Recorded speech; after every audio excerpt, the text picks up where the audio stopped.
Soy Fernando Díaz Villanueva, hoy es 22 de octubre de 2020 y esto es La Contracrónica.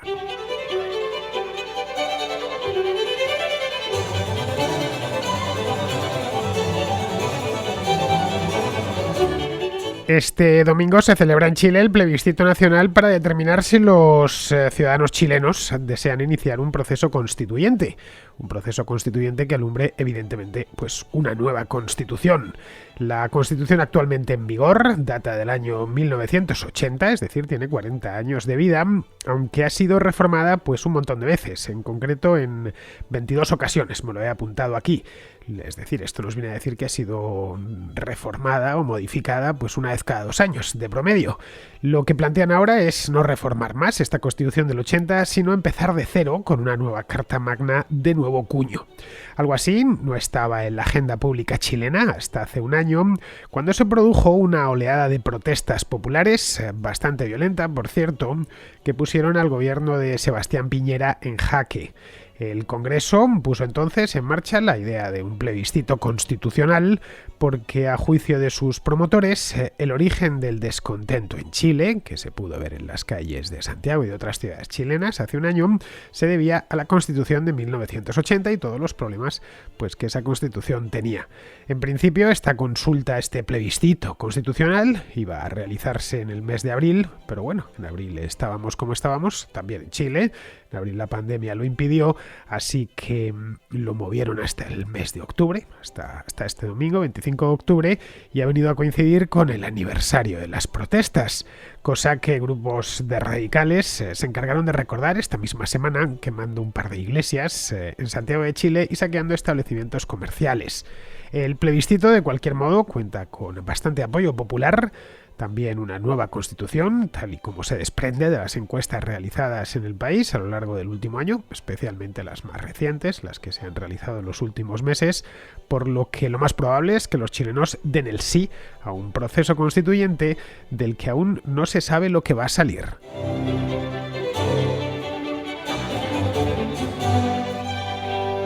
El lunes pasado nos desayunamos en España con unas imágenes que parecían rescatadas del túnel del tiempo. Yo me quedé casi hipnotizado viendo las imágenes en movimiento, no eran fotografías, era vídeo, lo vi a través de redes sociales y también de los periódicos que se encargaron de darlo. Así es como me tomé el café el lunes y me quedé completamente anonadado. Digo que parecían rescatadas del túnel del tiempo porque se veían pues unas iglesias ardiendo, como en España, cuando en la zona republicana durante la Guerra Civil, que ardían como teas las iglesias, llevándose consigo, en el caso de España por lo menos, pues en muchos casos un patrimonio de incalculable valor. Lo que veíamos un tanto sorprendidos, básicamente, era una iglesia, una de ellas, desde luego la que más grabaron con sus teléfonos, porque todo esto, pues no hace falta ya ni que llegue la prensa y llegue a las televisiones, ya se encargan los propios incendiarios de retratar con sus propios teléfonos sus gestas revolucionarias. Bueno, veíamos una iglesia neogótica de Santiago de Chile.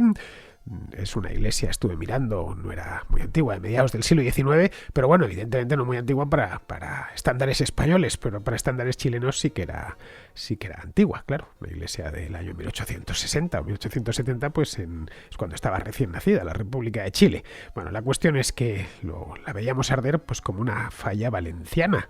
El incendio se extendió con rapidez y terminó reduciendo esta parroquia a cenizas. Más algunos se hicieron fotografías en el interior y se les veía como habían entrado dentro de la iglesia a ponerlo pues todo perdido de fuego. En fin, que al final seguramente la estructura de la iglesia, al ser del siglo XIX, estaría hecha de madera y aquello ardió como una tea. Bien, lo que sucedió, lo que lo hizo tan espectacular es que cedió la aguja que estaba sobre la puerta principal de la iglesia, una iglesia muy grande, esa es la verdad, y se vino abajo con estrépito, todo envuelto en llamas. Vamos, parecía una imagen más extraída de una película de acción que de un noticiero. A ver, no fue la única en arder, esta fue la más famosa, aparte de esta, metieron fuego a otra iglesia, la de San Francisco de Borja, la anterior, la de la aguja ardiendo, es la iglesia de la Asunción, no tengo ni idea si la reconstruirán. La de San Francisco de Borja, que ya había sido objeto de un ataque incendiario en enero de este año y a la que también habían atacado en durante las protestas del año pasado, de octubre, noviembre del año pasado. Tras el asalto a estas dos iglesias, los revoltosos saquearon un supermercado de Santiago y varias tiendas. Fue una especie de versión en miniatura de lo que sucedió en Chile entre octubre y noviembre de 2019. Por suerte la cosa no fue más allá, afortunadamente, quiero decir, para los propios santiagueños y también para los propios chilenos, y sobre todo para las iglesias, que culpa no tenían ninguna, y dos de ellas, la de la Asunción, tendrán que, por lo que estuve viendo, los escombros que había quedado de ella, la van a tener que reconstruir desde cero, si es que decide el arzobispado de Santiago reconstruirla donde estaba y con el mismo estilo. Bien, ¿por qué estaban haciendo esto? Nos preguntaremos. Pues lo hacían para celebrar que se cumplía justo un año, el domingo pasado, de las protestas de octubre de 2019. Si mal no recordáis, aquellas protestas comenzaron por una subida en el precio del billete del metro de Santiago. Hice varios programas hace justo un año sobre este tema, si eran justificadas, si no. Desde luego la destrucción que desataron no estaba justificada de ninguna manera, pero vamos, si por el hecho mismo de una subida en el billete del metro compensaba que todo el país se pusiese en huelga y hubiese aquellas manifestaciones. Evidentemente todo lo que sucedió, que fue bastante grave, fue un auténtico estallido social, no se debió en exclusiva al billete del metro. Eso fue simplemente el cebador, y a partir de ahí pues se descubrieron que había mucha más insatisfacción en la sociedad chilena de lo que pensábamos desde fuera. Bien, de todo aquello ha pasado ya casi un año, y bueno, casi no, más de un año. Empezó pues hace un año y una semana exactamente, aunque eso sí, se extendió hasta el mes de noviembre.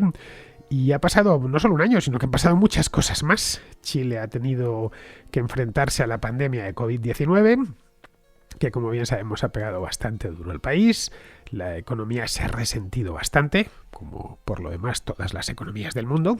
El momento en que tienes que declarar cuarentenas, hacer bloqueos en la economía, etcétera. No solo por eso, sino además porque la economía chilena es muy exportadora y dependen de que les compren otros países del mundo que han entrado en crisis, les compren sus productos, cosa que pues esas importaciones han descendido. Por lo tanto, la economía de Chile se ha visto muy dañada. Y todo esto, pues claro, sucedía en la parte final de esas protestas con un ambiente social muy, muy viciado. Todo esto sucedía mientras se preparaba un referéndum para dar comienzo a un proceso constituyente. Es decir, que lo de Chile del último año, lo más parecido a una tormenta perfecta que podamos imaginar. Descontento social, las protestas del año pasado, el metro de Santiago destruido, mal ambiente político, más luego la pandemia, en fin, y la crisis económica subsiguiente.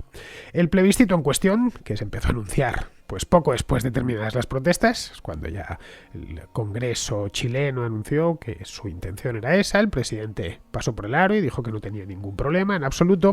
Bien, pues ese plebiscito se celebrará este domingo, el día 25. Tendría que haberse celebrado ya. Podemos pensar, bueno, ya han esperado un año para celebrar un plebiscito que tenían clarísimo en enero o en febrero que lo iban a hacer. Pues querrían haberlo hecho antes. Deberían haberlo celebrado en el mes de abril, una cosa así. Pero la pandemia lo impidió, como era lógico. En aquel momento, el mes de abril, estábamos todos contritos. No sabíamos a dónde nos llevaba esto y lo último que se podía pensar era en celebrar unas elecciones o un referéndum. Recordemos en el programa de ayer que hablábamos de Bolivia y las elecciones, donde también decidieron mover las elecciones al mes de octubre porque de lo contrario pues hubiera supuesto un riesgo innecesario. Bien, a los chilenos en este plebiscito se les preguntarán dos cosas, porque la consulta no tiene una sola papeleta, sino que consta de dos papeletas.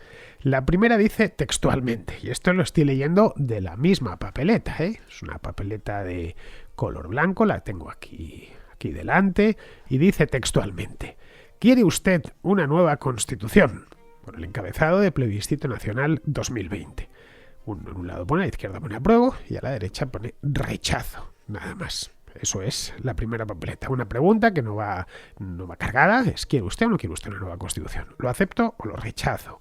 Bien, esta papeleta, como digo, es de color blanco. La segunda, que es de color crema, dice textualmente. Una vez ya has votado la primera, si has votado evidentemente rechazo, pues ya no tienes que votar en la segunda. Pero si has votado que lo apruebas, pues la pregunta que te hace la administración es la siguiente: ¿qué tipo de órgano debiera redactar la nueva constitución? A la izquierda Pone convención mixta nacional, integrada en partes iguales por miembros elegidos popularmente y parlamentarios o parlamentarias en ejercicio. Y a la derecha, convención constitucional, integrada exclusivamente por miembros elegidos popularmente. Es decir, tendrían que hacerse unas elecciones específicas para que se eligiese una nueva convención constitucional, una especie de congreso constituyente. En el otro caso, lo que se formaría es una convención, con una parte de la convención, en este caso sería partes iguales, 50-50, por parte de parlamentarios que ya están elegidos y de unos nuevos, en este caso no serían parlamentarios, pero sí constituyentes, para que entre ambos redacten, debatan y alumbren la nueva Constitución.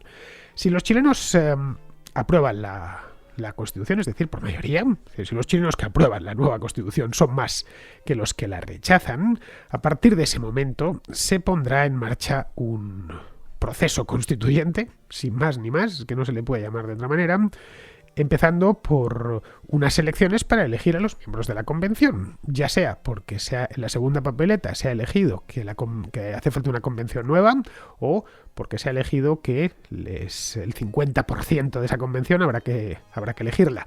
De cualquier manera, tiene que haber unas elecciones.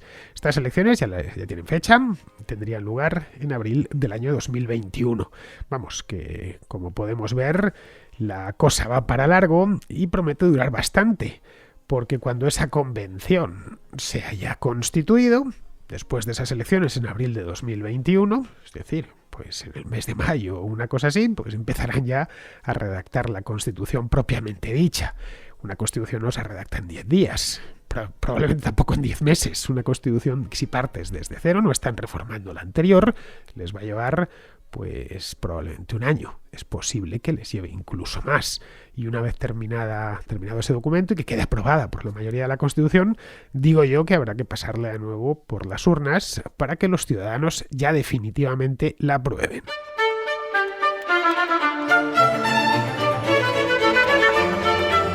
Visto lo bien y ordenadamente que lo están haciendo en Chile, es, como vemos, una cuestión muy bien organizada, muy chilena por lo demás. Es decir, que en un país tan civilizado y amigo de las buenas formas democráticas e institucionales como Chile, la verdad es que choca que tengamos que encontrarnos con escenas como las del lunes pasado que os relataba hace un momento, con iglesias ardiendo y tiendas saqueadas. Los que se sitúan al margen de la democracia son ellos mismos. No estaban curiosamente pidiendo democracia y en esencia lo que estaban era asesinándola. El sistema, como podemos ver, el sistema chileno ha dado una salida ordenada a sus peticiones de hace un año y responden con destrucción y barbarie, que es lo que pudimos ver el lunes. Esto da pie a pensar que, siendo mal pensado y con este tipo de activistas tan agresivos y violentos, lo suyo es ser mal pensado, que da pie a pensar que si no sale lo que ellos quieren de esa convención constitucional, van a emprenderla de nuevo contra las iglesias o contra los centros comerciales o contra el alumbrado urbano o contra el metro o contra los ferrocarriles o contra los propios parlamentarios que han redactado la Constitución. En fin, yo creo que una de las cosas que deberían tener en cuenta muy en Chile es que hay una minoría, por suerte, es una minoría muy ruidosa, que no es representativa en absoluto del chileno medio, pero que está ahí y que es una especie de minoría fascista que quiere de cualquier manera salirse con la suya, y si no lo consigue por las buenas, que obviamente son 4 y no pueden conseguirlo por las buenas, lo quiere conseguir por las malas. De hecho, no creo que sean representativos ni siquiera del izquierdista medio chileno, que por regla general, y por lo que yo tengo visto, está más cerca del izquierdista promedio europeo que del izquierdista que podemos encontrar en Venezuela, por ejemplo. Es decir, que, gente como de la izquierda civilizada chilena, gente del Partido Socialista, del Partido por la Democracia, del Partido Radical, bien, no estaría mal que tendiesen una suerte de cordón sanitario frente a estos salvajes, cuyo objetivo no es de ninguna manera, y por más que ellos se llenen la boca de decirlo, no es mejorar la democracia chilena, sino eliminarla de raíz y sustituirla por un régimen autoritario. Todos sabemos qué tipo de régimen autoritario, en el que por supuesto manden ellos y todos los demás queden automáticamente fuera de la ley. Así que alguien que empieza su campaña quemando una iglesia o quemando un centro comercial o saqueando una tienda, bien, pues a partir de ahí ya uno se puede imaginar cuándo gobierne, si es que alguna vez le toca gobernar. Es decir, que las posiciones políticas que se apoyan en la violencia y en la intimidación simplemente no tienen cabida en ningún ordenamiento democrático, y no hay mucho más. Bueno, tienen cabida pues quizá en la comisaría del distrito para dar cuenta de sus destrozos, pero nada más. Aunque curiosamente, y esto valga como reflexión que va aneja a lo anterior, Chile se encuentra donde está ahora mismo, en el actual momento político, a causa, es decir, a las puertas de un referéndum constitucional, a causa de una revuelta que fue especialmente violenta, como es la del año pasado. Ahora ya no la miramos en caliente, ahora estamos mirándola en frío. De esto ha pasado ya un año, podemos repasar aquellos vídeos que tanto nos llamaron la atención, especialmente los vídeos de los incendios en el metro de Santiago, que fueron muy, muy llamativos, pero no solo. Aquellas manifestaciones gigantescas, etcétera. La mayor parte de ellas, evidentemente, fueron pacíficas, pero prácticamente todas terminaron con disturbios violentos. Así que todo esto está sucediendo porque, bueno, unos violentos hicieron de las suyas a lo largo y ancho, bueno, en el caso de Chile más a lo largo que a lo ancho porque el país es muy estrecho, pues a lo largo de todo Chile, especialmente concentrados en la capital. A ver, el año pasado en Chile hubo que lamentar 34 víctimas mortales. 34 personas de carne y hueso con nombre y apellidos. Y más de 3.000 heridos.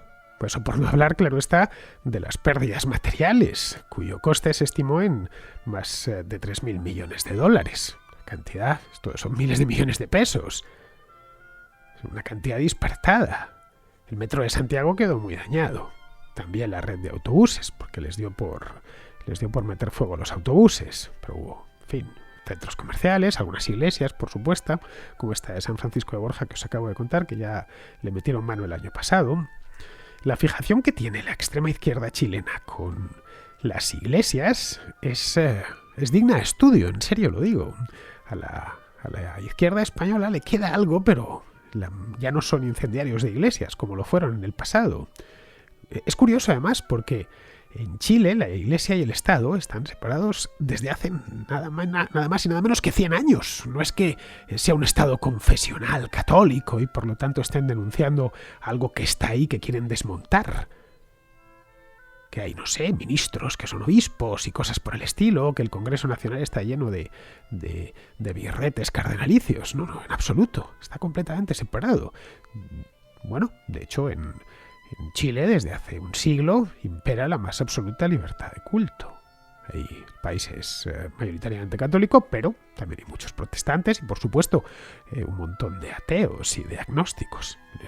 Desde el punto de vista religioso, Chile es un país, como en casi todo, muy parecido a los países europeos. Cuando digo a veces que Chile no desentonaría en la Unión Europea, es que no desentonaría en absoluto en la Unión Europea, tampoco en el aspecto religioso. Evidentemente la Iglesia Católica sigue teniendo influencia en la agenda pública porque se trata de la confesión mayoritaria entre los chilenos, como sucede en Italia, como sucede en España, en Irlanda, incluso en Francia. Pero, por lo demás, en fin, carece de privilegios. Y por descontado, la capacidad de la Iglesia chilena, la capacidad legislativa de la Iglesia chilena es directamente nula. Opinan, obviamente, sobre lo que sale del Congreso, solo faltaba, tienen perfecto derecho a hacerlo, pero no pueden imponer leyes ni nada por el estilo. Lo que son los obispos chilenos tampoco es que se metan demasiado en política, más allá de las cuestiones que les corresponden, de temas morales y demás. Así que, y que por supuesto, si por mucho que se opongan a una ley, bien, pueden oponerse, patalear y lo que quieran, pero a fin de cuentas, quien legisla en aquel país es el Congreso y quien ejecuta es el presidente de la República, no el arzobispo de Santiago de Chile.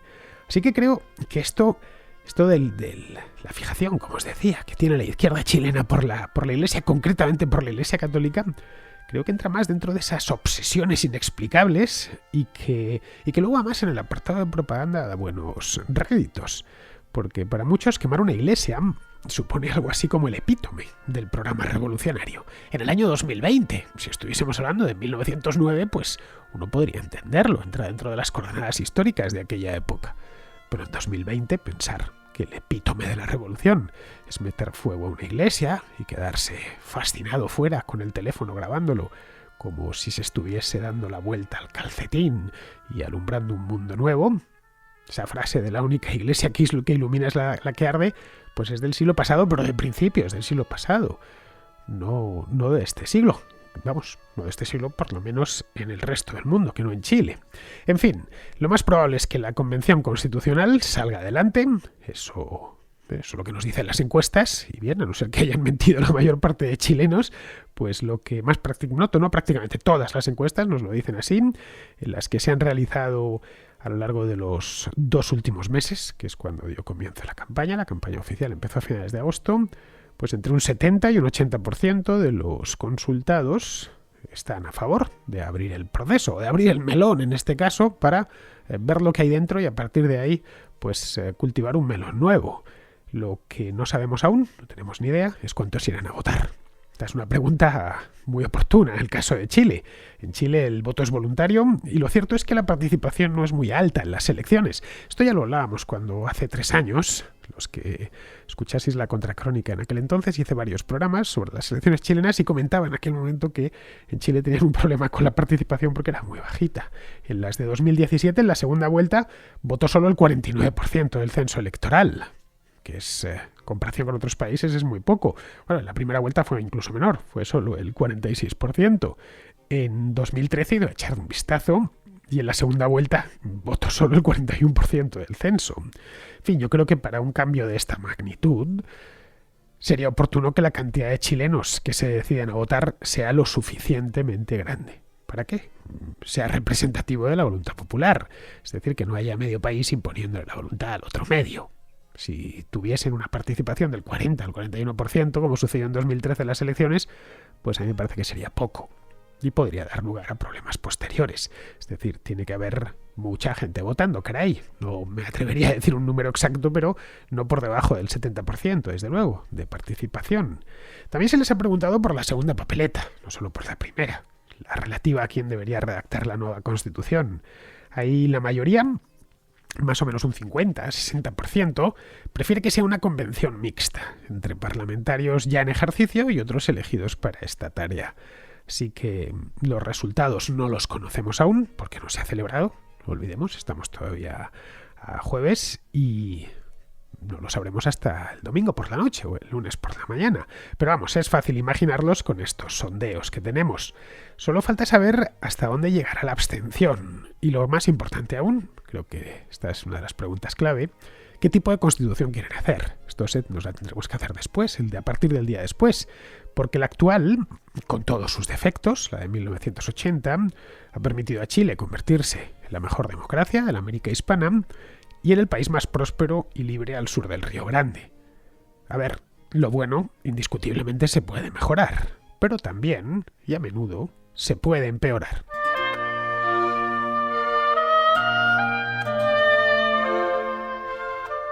Vamos con la contrarréplica. Empezamos con Sebastián de Chile, que no nos habla del referéndum de Chile, sino de los bandazos que está dando la Organización Mundial de la Salud. Hola Fernando, espero algún comentario tuyo sobre este nuevo desacierto de la Organización Mundial de la Salud. Primero decían que no era necesario usar mascarillas, después admitieron que no era que estuvieran equivocados, sino que mintieron para no desabastecer de mascarillas al personal médico.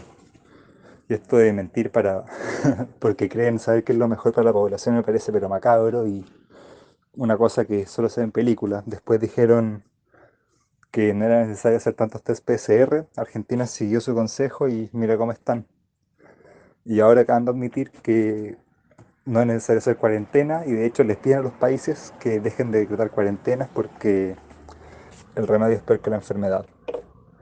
No soy fan de estas organizaciones supranacionales, me parece que el poder debe quedarse abajo, mientras más dividido mejor, pero estas organizaciones existen para algo y vamos, que debería preocuparse de la salud y es más un órgano político. No sé si surgió siempre así o se fue generando en el tiempo, pero a semanas de que los estadounidenses tengan que ir a votar, Trump va a aprovechar este golpe, lo va a capitalizar en votos y nada, espero tu opinión. Un abrazo desde Chile.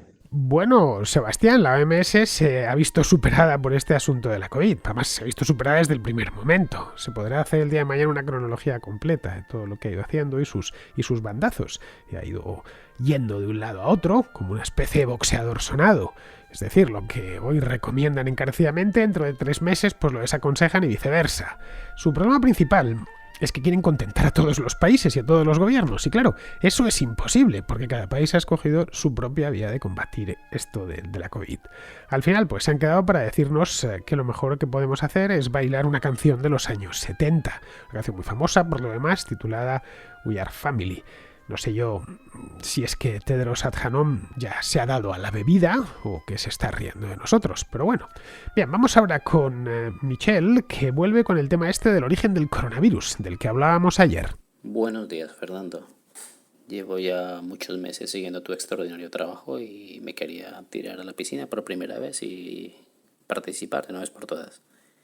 Quería comentar la intervención de un contraescucha de hoy mismo que comentaba el tema de la procedencia quizás natural o artificial del coronavirus. A este respecto seguramente Andrea lo podrá comentar de una forma muchísimo más solvente que yo, pero quería comentar un tema que es como una suerte de trampa dialéctica que escucho mucho cuando se está hablando o cuando se está debatiendo de estos temas de ciencia, y es que los negativos no se demuestran. Quien hace la afirmación es quien posee la carga de la prueba. Como por poner un ejemplo, si hay 3 personas en una sala y una de ellas afirma que hay un fantasma en esa sala, le corresponde a esa persona a demostrar que hay un fantasma. No le puede exigir a los otros dos que hay en la sala que demuestre la no existencia del fantasma, porque eso es imposible. Si lo arrastramos a este debate, es lo mismo. O sea, aquí ya nace la afirmación de que el virus ha sido creado artificialmente. Es quien tiene que demostrar que eso es así, no plantear dudas razonables o pretender que quien lo niega lo demuestre que eso no es así. Los mecanismos de la ciencia entiendo que no funcionan de esa manera. Y eso era todo.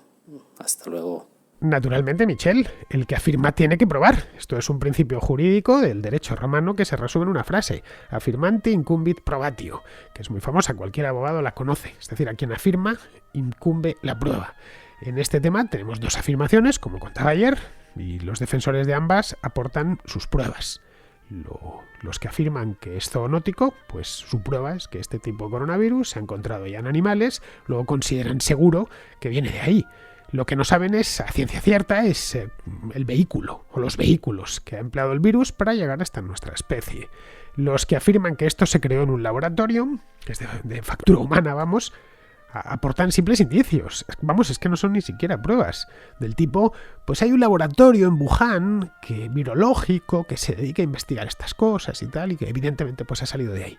Sí, podría servir de indicio, pero nada más. No constituye, por supuesto, es que ni prueba circunstancial. Bien, seguimos con Alejandro de Estepona, que pregunta por la financiación internacional de los partidos políticos.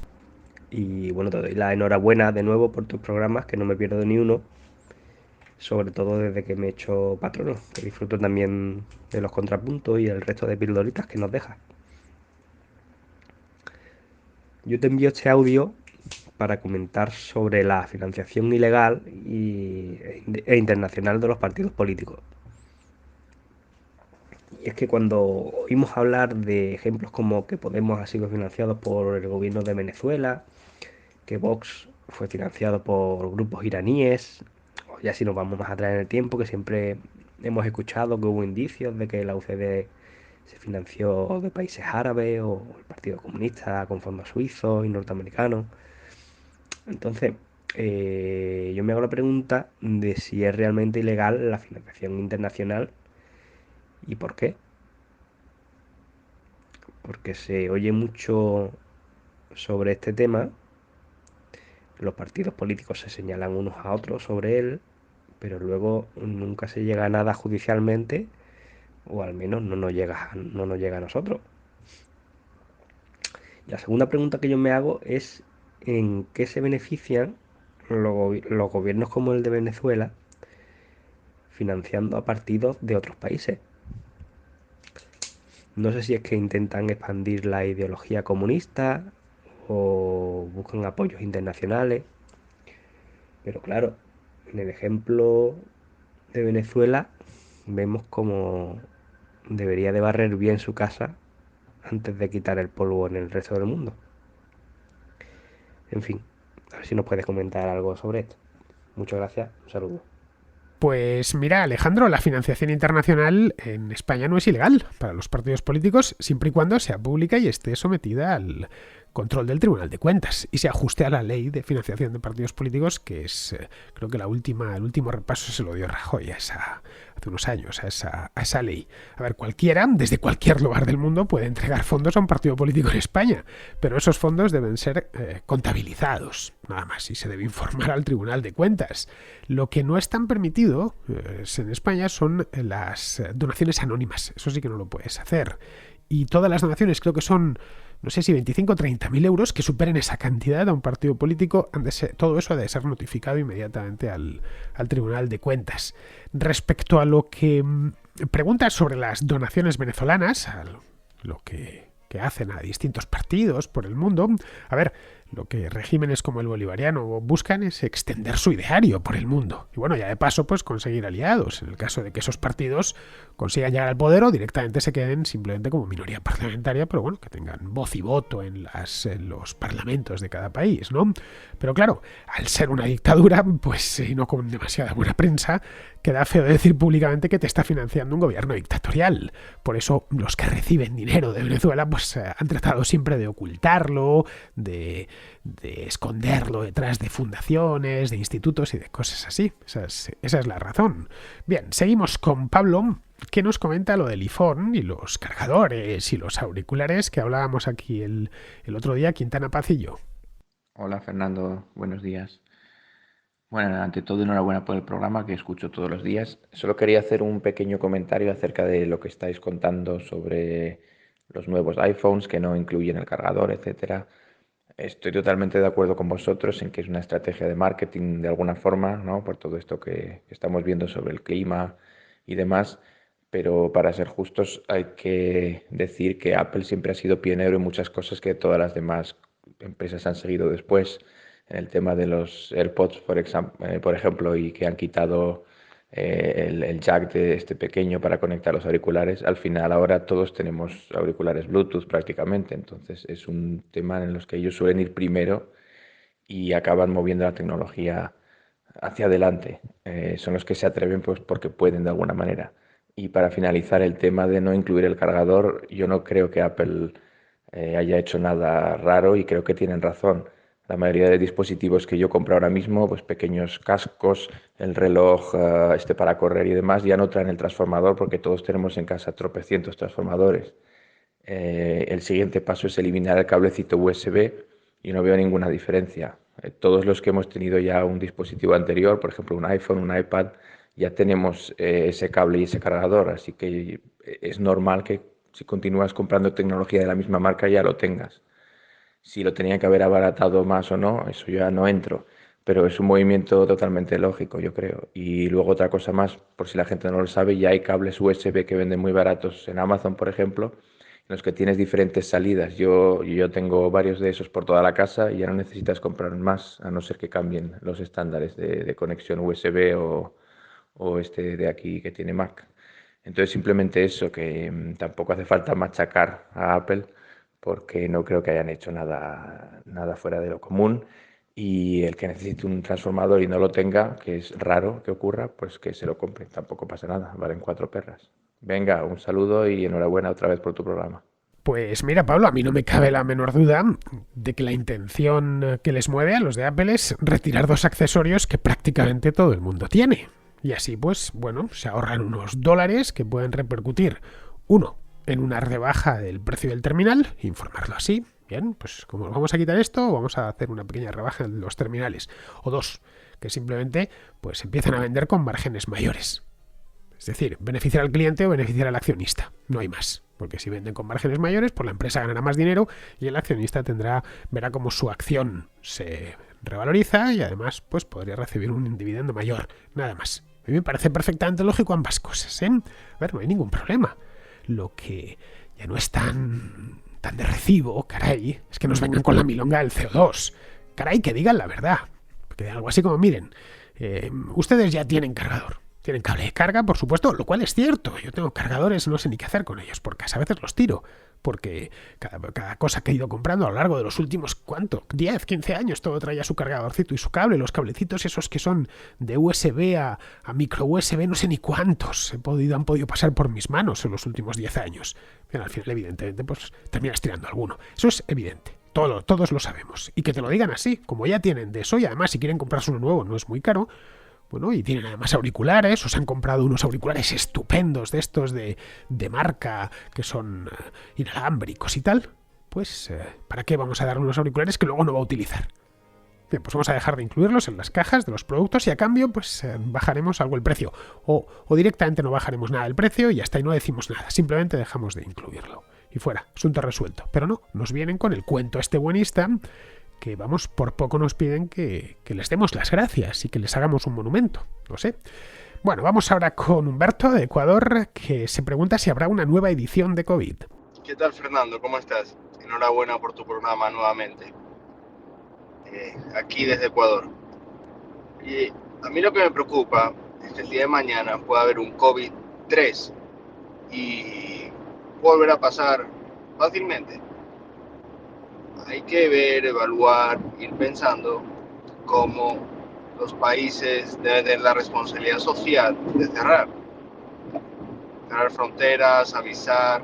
Pues naturalmente, Humberto, que habrá otra pandemia. No sé si será COVID o no COVID, pero habrá otra pandemia, eso por supuesto. Por otro virus que nos vuelva a poner en jaque. Eso es lo natural, lo que ha sucedido siempre y lo que sucederá siempre. La lucha del ser humano contra los virus empezó tan pronto como los seres humanos aparecimos en el planeta y seguirá mientras estemos nosotros aquí, nuestra especie aquí. Lo que no tenemos ni idea es cuándo sucederá esa próxima pandemia. Espero, eso sí, que se haya aprendido lo suficiente de esta, pues para poder enfrentar con más garantías la siguiente. A ver, entre la gripe del 18 y esta han pasado 100 años. La virología en aquel momento estaba en pañales y hoy pues ya es una disciplina muy consolidada, como bien sabemos. En fin, dentro de la bioquímica es una de las disciplinas importantes. El SARS-CoV-2 está permitiendo que se dé un gran salto en esta ciencia. Y de eso, obviamente, pues nos beneficiaremos todos. Bien, pues vamos a terminar ya. Vamos con Pizarro, que nos habla de las elecciones de Bolivia. El movimiento al socialismo ha ganado en elecciones limpias lo que había ganado en elecciones fraudulentas, perdiendo en el ínterin al presidente Tiranuelo y las formas dictatoriales. Le toca ahora a Luis bailar con Evo y bailar con la crisis sanitaria y económica. Y como los retos son uno complejo y el otro abrumador, habrá que darle tiempo y ánimo, por el bien de los bolivianos. Tiempo más bien poco y ánimo todo. Vuelve el bolivarianismo a Bolivia, aunque sin el bolivariano convencido al frente, y sin las formas más estrambóticas del mismo como bandera. A las incertidumbres que ensombrecen Bolivia se añade la incertidumbre de este bolivarianismo aún indefinido en mando y formas. Lo dicho, tiempo y ánimo. Un cordial saludo de Pizarro. Y hasta aquí, queridos amigos, llega la contra de hoy, día 22. Mañana será 23, pero no hay contracrónica, hay contrahistoria. Así que en la contrahistoria os espero. Hasta mañana, amigos.